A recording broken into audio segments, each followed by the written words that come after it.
வணக்கம் மக்களை, சற்று முன் கிடைத்த தகவல் ஒன்றை பார்க்க போகிறோம். தகவலை பார்ப்பதற்கு முன்னதாக நீங்கள் நம்மளுடைய சேனலுக்கு புதிய பார்வையாளர்களாக இருந்தீர்கள் என்றால் மறக்காமல் நம்மளுடைய சேனலை சப்ஸ்கிரைப் செய்து வைத்துக் கொள்ளுங்கள் மக்களே.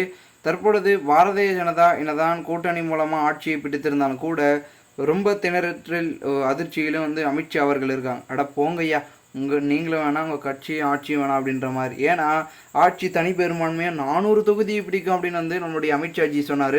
ஸோ அதுக்கேற்ற மாதிரி சுத்தமாக பார்த்தீங்கன்னா வேலைக்காகாமல் போயிடுச்சு பாஜக. காரணங்கள் அவர்களுடைய திட்டங்கள் பார்த்திங்கன்னா ஆட்சியின் போது நடந்த சம்பவங்கள் தான். மேலும் இந்த ஒரு சூழலில் தற்பொழுது பாஜகவில் 3 அணிகளாக பிளவு ஏற்பட்டிருக்கு, 3 அணியாக உருவாயிடுச்சு அப்படின்னு சொல்கிறாங்க. ஒன்று யாருன்னா நம்மளுடைய நயனா நாகேந்திரன் அவர் பார்த்திங்கன்னா, அதன் பிறகு தமிழிசை, ஓகேங்களா, தமிழிசை சவுந்தரராஜன், அதன் பிறகு அண்ணாமலை அவர்கள், ஓகேங்களா. இவங்க 3 பேரும் 3 அணியாக உருவாயிட்டுறாங்க அப்படின்னு பேச்சுக்கள் பேசப்பட்டிருக்கு. காரணம் என்னவென்றால் நம்முடைய டெல்லி தலைமை பார்த்திங்கன்னா பாரதிய ஜனதா ஒரு முடிவை கொண்டு வருது. அவர் தமிழ்நாட்டில் எல்லாத்தையும் இழுத்தது போதும், அவர் வர சொல்லுங்கள், நான் வேறு ஒரு ஆளுநர் பதவி அவர் கொடுக்குறோம் அப்படின்னு சொல்லியிருக்காங்க. ஆனால் அண்ணாமலை அவர்கள் அந்த தமிழ்நாட்டில் இருக்கக்கூடிய மாநில பதவி தலைவர் பதவியை ரிசைன் பண்ணாமல் இருந்துட்டுருக்கார். காரணம் என்னென்னா, நான் தமிழ்நாட்டு அரசியலை மேம்படுத்த போகிறேன், இன்னும் வளர்ச்சி பாதைக்கு இட்டுன்னு போகிறேன் பாஜகவை அப்படின்னு சொல்லிட்டு இருக்காரு. ஆனால் நம்மளுடைய பாரதிய ஜனதாவில் அண்ணாமலை பெரிய அளவில் கட்சி வளர்ந்துருக்கான்னு கேட்டிங்கன்னா, ஓகே, ஓரளவுக்கு வளர்ந்துருக்கு என்று சொல்லலாம்.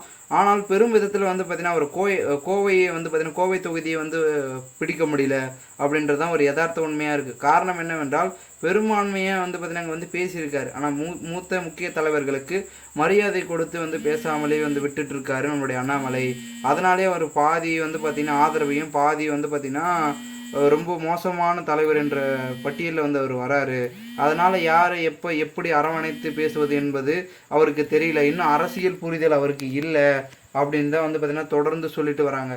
காரணம் என்னவென்றால் பெரும் விதத்தில் சொல்லக்கூடிய தகவல்கள் என்னவாக இருக்கிறது என்றால், அதிமுக கட்சி மிகப்பெரிய அளவில் பேசும் பொருளாக இருக்கிறது, திமுக கட்சியும் அப்படி தான் இருக்கிறது, பாஜகவில் அதே சிக்கல் வந்திருக்கு அப்படின்னு சொல்லிட்டுருக்காங்க, ஓகேங்களா. இப்போலாம் கோவையில் ஒன்றுமே பண்ண முடியாது, அதிகமான வெயில் ஆகிடுச்சு. ஸோ தாமரை பார்த்திங்கன்னா காயக்கூடிய சூழல் வந்துட்டுருக்கு அப்படின்னு சொல்லி கொண்டிருக்கிறார்கள் ஒவ்வொரு பக்கம் விமர்சனங்கள். ஸோ இந்த ஒரு சூழலில் இப்படியெல்லாம் இருக்கும் பொழுது பாஜகவின் முக்கிய தலைவர்கள் அதாவது பதவி மாற்றும் படலம் என்பது நடைபெற்று கொண்டிருக்கு அப்படின்னு சொல்லிட்டுருக்காங்க. பொறுத்து பார்ப்போம் என்ன நடக்கிறது என்பதை. மேலும் இது போன்று நீங்கள் அரசியல் சார்ந்த நிகழ்வுகளாம் தினசரி தெரிந்து கொள்ள நம்முடைய தமிழகத்தின் அரசியல் இணைவு சேனலை சப்ஸ்கிரைப் செய்து வைத்துக் கொள்ளுங்கள் மக்களே. நன்றி, வணக்கம். நாம் அடுத்தடுத்த வீடியோவில் சந்திக்கலாம். அதுவரை உங்களிடமிருந்து விடைபெறுகிறேன். வணக்கம்.